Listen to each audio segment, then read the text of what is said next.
Hello दोस्तों। आज के लेक्चर में आपका स्वागत है।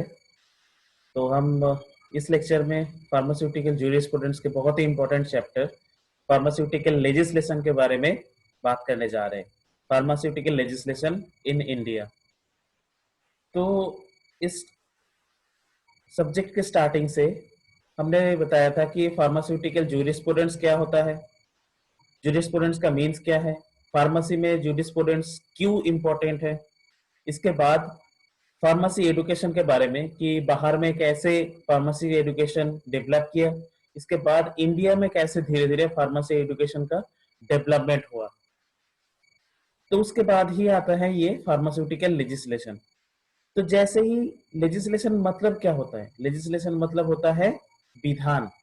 जैसे हम आइन के बात कर रहे हैं, लॉ के बात कर रहे हैं, तो हर लॉ के कुछ विधान होते हैं, कुछ आइन के विधान होते हैं। उस आइन के विधान के बाहर आप अगर जाके आप काम करते हो तो वो काम खराब ही होता है, वो सबके लिए खराब है। तो वैसे ही इंडिया में जैसे धीरे धीरे फार्मेसी एजुकेशन तो बढ़ा, इसके साथ साथ फार्मास्यूटिकल्स भी बढ़ा जो फार्मेसी एजुकेशन से ही आता है। लेकिन कहीं ना कहीं कुछ मिस गैप था, कुछ मिस कम्युनिकेशन था बिटवीन द ट्रेडर और द कंज्यूमर। ट्रेडर कौन थे? जैसे पहले इंडिपेंडेंस से पहले ही धीरे धीरे इंडिया में फार्मेसी डेवलप हो गया था। तो ईस्ट इंडिया कंपनी से जो लोग थे वो थे ट्रेडर्स, जो बाहर से दवाइयां लाते थे। और हमारे कंज्यूमर थे इंडियन कस्टमर, जो इंडियन कस्टमर उस दवाई को खरीदते थे। लेकिन उसमें क्या होता था कि पर्टिकुलर कोई लॉ था नहीं। तो लॉ के एब्सेंस में बहुत सारे ऐसे भी काम होते थे जो जनरली कंज्यूमर को बहुत नुकसान या हैजर्ड पहुंचाता था। सपोज कोई भी ड्रग्स की सही तरह से टेस्टिंग नहीं की गई हो और उस ड्रग्स को दिया जाए, तो हो सकता है वो कोई साइड इफेक्ट या एडवर्स इफेक्ट करे, वो होता था। डोज कैलकुलेशन प्रॉपरली तरीके से नहीं होता था।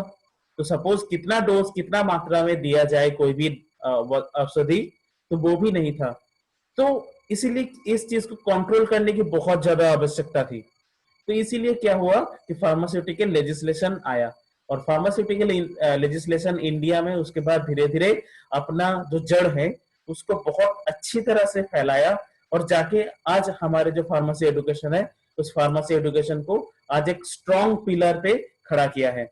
तो उसके ही बारे में, उसके डेवलपमेंट और उसके विकास के बारे में आज थोड़ा बात करेंगे, और उसका क्या हेल्प था हमारे फार्मेसी प्रोफेशन में, फार्मेसी एजुकेशन में, वो धीरे धीरे देखेंगे।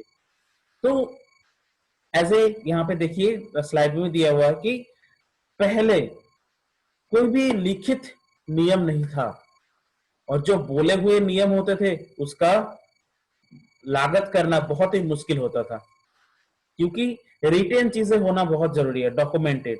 तो डॉक्यूमेंटेड कोई भी लॉ नहीं था। तो जैसे ही पहले कोई भी दवाइयां देता था या दवाइयां लेता था, तो वो सोशल कस्टम या ट्रेडिशन के हिसाब से चलता था कि कौन दवाई देगा, जो ट्रेडिशनली वहां पे जो फेमस है वही दवाई देगा। और दवाई कौन कौन लेगा? जैसे कोई भी कस्टमर हो जाए, उसके पास सही वजह है कि नहीं है दवाई लेने का, वो बीमार है या नहीं है, बीमारी उसका किस हद तक गया है, वो जाने बिना ही वो जिसके पास सोशल में सोसाइटी में जो दवाई देता था उसके पास चले जाके, जी मुझे ये हुआ है मुझे दवाई दीजिए, और उसे प्रॉपर कोई भी डायग्नोसिस के बिना ही उसे दवाइयां देता था। तो इसे बंद करना था। इसके बाद क्या हुआ, कहीं कहीं ऐसा हुआ कि कोई भी नियम ही नहीं था किसी किसी एरिया में इंडिया में, जैसे बहुत गांव में होता है, तो वहां पे देख रेख करने के लिए कोई है नहीं। तो ऐसे एरिया में नियम होना बहुत डिफिकल्ट होता है। तो वैसे ही सिचुएशन था किसी इंडिया के किसी किसी जगह पे, जहां पे ड्रग्स यूज, कंज्यूमशन या कोई भी ट्रेड के लिए कोई भी नियम नहीं था। तो इससे क्या होता था, सबस्टैंडर्ड ड्रग, सबस्टैंडर्ड मतलब जो स्टैंडर्ड से नीचे होता है, तो सबस्टैंडर्ड ड्रग दिया जाता था। स्पूरियस ड्रग दिया जाता था। एडल्टरेटेड जो मेन ड्रग जिसका बहुत ज्यादा इफेक्टिव है, उसके जगह पे दूसरा कोई भी दिया जाता था। ठीक है। और कहीं कहीं ऐसा भी होता था कि जो ड्रग्स जिस दवाई के लिए बीमारी के लिए नहीं है वो भी दिया जाता था। तो वो सारे क्या होता था, एज ए रिजल्ट आपकी जो भी फार्मेसी प्रोफेशन और उसके साथ साथ पेशेंट हेल्थ केयर में इफेक्ट पड़ता था, क्योंकि बोला जाता है कि फार्मासिस्ट और फार्मेसी जो profession that is directly regulated और directly attached to the health care system. अगर हेल्थ केयर सिस्टम सही से नहीं चलेगा दोस्तों, तो फिर ये दवाई का कोई फायदा नहीं है। तो हेल्थ केयर सिस्टम कहीं ना कहीं वो कंप्रोमाइज हो रहा था।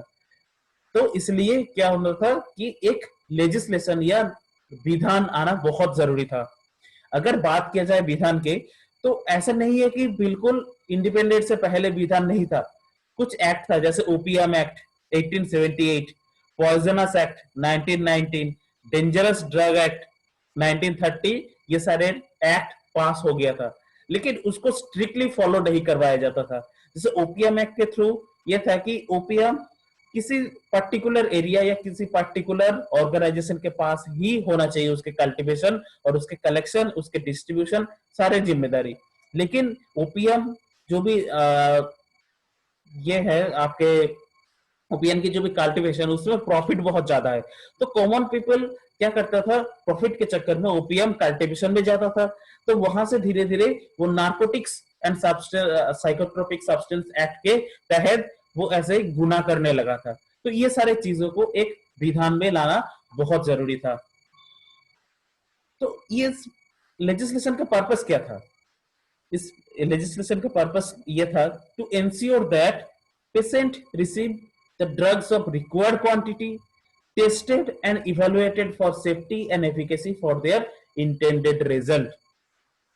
क्या होता है कि ड्रग्स जो भी दिया जाए वो सही क्वालिटी के हो, वो सही क्वांटिटी के हो, और उसकी जो क्वालिटी, वो क्वालिटी बोलने से नहीं, जैसे मैं बोल रहा हूं कि क्वालिटी है, ये क्वालिटी नहीं, उसके प्रॉपर टेस्टेड डॉक्यूमेंटेड हो, उसके डॉक्यूमेंट्स है, तभी आप मानोगे कि उसका सही क्वालिटी हो। और वो डॉक्यूमेंट्स किसी गेजेटेड या किसी पर्टिकुलर ऑर्गेनाइजेशन से क्या हो, कि वो नोटिफाइड हो, कि गवर्नमेंट उसको अगर मान्यता देते हैं कि हाँ ये ड्रग सही क्वालिटी का है, तो मतलब उस ड्रग की क्वालिटी को माना जा सकता है। तो वैसे ही ये सारी चीजें सही क्वालिटी के हो, तो इसीलिए फार्मास्यूटिकल लेजिस्लेशन लाया गया था। यही पर्टिकुलर पर्पस था। उसके ऑब्जेक्टिव क्या था? अगर ऑब्जेक्टिव की बात करें, तो pharmaceutical legislation to promote the healthcare system by regulation of manufacture and supply of good quality drugs। तो जब क्वालिटी टेस्टिंग होगा तो हम उसे गुड क्वालिटी ड्रग्स कहेंगे, और गुड क्वालिटी ड्रग्स अगर मैन्युफैक्चर होगा, अगर सप्लाई होगा, तो वो सप्लाई धीरे धीरे पेशेंट के तरफ पहुंचेगा। तो जैसे पेशेंट की तरफ पहुंचेगा, तो वो हेल्थ केयर सिस्टम को और भी मजबूत करेगा। पेशेंट के जो भी ट्रस्ट है फार्मासिस्ट की तरफ या डॉक्टर्स की तरफ, वो भी चीजें और बढ़ेगा। तो as a result health care system का भी बहुत ज्यादा प्रमोशन होगा। सेकेंड ऑब्जेक्टिव था to regulate the profession and business of pharmacy. तो ये जो प्रोफेशन और फार्मेसी का प्रोफेशन और फार्मेसी के बिजनेस, इन दोनों को प्रॉपर तरीके से रेगुलेट करना, क्योंकि अगर सही मात्रा में सही क्वालिटी में ड्रग्स पहुंचा जाए, तो वो प्रोफेशन के लिए भी अच्छा है। और बिजनेस के लिए क्यों अच्छा है? क्योंकि अगर कोई भी ये बिजनेस फार्मासिस्ट करते हैं या फार्मेसी लेजिस्लेशन के अंदर रह के करते हैं, तो दैट इज रेगुलेटेड। अगर इससे अंदर रह के कोई नहीं करता है, तो वो जो भी ट्रेड होगा, वो जो भी बिजनेस होगा, वो फ्रॉड बिजनेस की तरह देखा जा सकता है।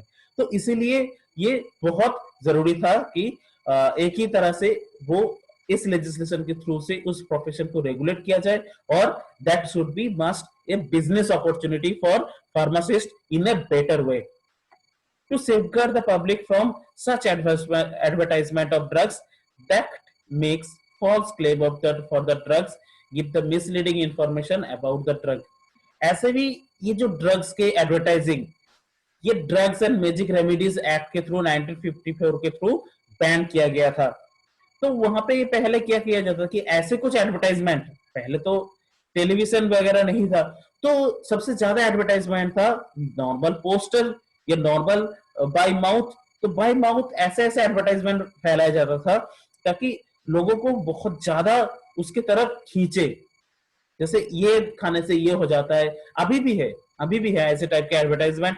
जैसे सबसे ज्यादा तो एडवर्टाइजमेंट होता है नॉर्मल ओबेसिटी के रिलेटेड, कि ये अगर आप लोगे तो इतने दिनों में पतला हो जाओगे, ये अगर लोगे तो आपके हाइट बढ़ जाएगा वगैरह वगैरह। तो ये सारे एडवर्टाइजमेंट स्टॉप होनी चाहिए। तो पहले इसके खिलाफ कोई भी लॉज वगैरह नहीं था, तो इसे फॉल्स क्लेम होता था कि ये ड्रग में इतना ज्यादा एक्टिविटी है, इस ड्रग में इतने ऐसे मैजिक पावर है इस टाइप का। तो वो धीरे धीरे बंद करने के लिए भी ये फार्मेसी लेजिस्लेशन चाहिए था। उसके बाद to promote the indigenous research technology, तो पहले जैसे था कि जो भी दवाई आता था वो बाहर से आता था, और बाहर से आने के बाद क्या होता था कि उसका रिसर्च बाहर ही होता था।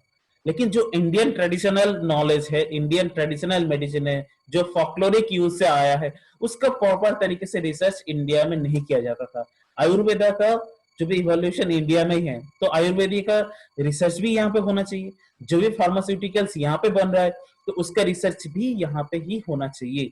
तो ये ऑब्जेक्टिव था इस लेजिस्लेशन का, ताकि जो भी दवाई हो उसका रिसर्च इंडिया में ही हो। और उसके बाद क्या था कि to control the price of drugs, मतलब जो पूरा इंडिया में एक ड्रग्स डिस्ट्रीब्यूट हो रहा है उसका जो भी प्राइस है वो कंट्रोल फॉर्म में रहे। ऐसा नहीं कि साउथ इंडिया में एक ड्रग्स का एक प्राइस है और नॉर्थ इंडिया में उसका अलग प्राइस है, विलेज में अलग प्राइस है, टाउन में अलग प्राइस है। तो इससे प्रॉब्लम क्या होता था, जो generally below poverty level public होता है या पेशेंट होता है जिसके पास बहुत ज्यादा इकोनॉमिक कंडीशन अच्छा नहीं है, तो वो दवाई को नहीं ले सकते थे।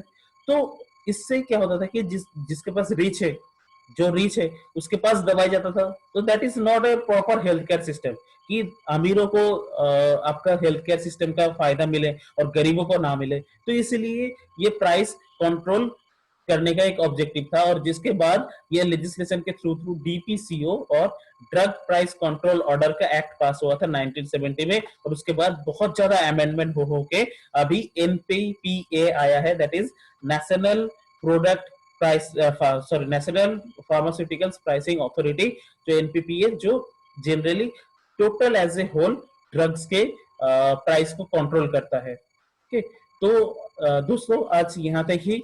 अब नेक्स्ट क्लास में इसके बाद ऑब्जेक्टिव जैसे हो गया, अब इसके कुछ भी जो लेजिस्लेशन के थ्रू कुछ कमिटी बना था उस कमिटी के बारे में देखेंगे, और कमिटी ने क्या एडवाइस किया था गवर्नमेंट को, और इसके थ्रू क्या क्या चेंजेस आया है इंडिया में, वो चीजें हम जरूर देखेंगे।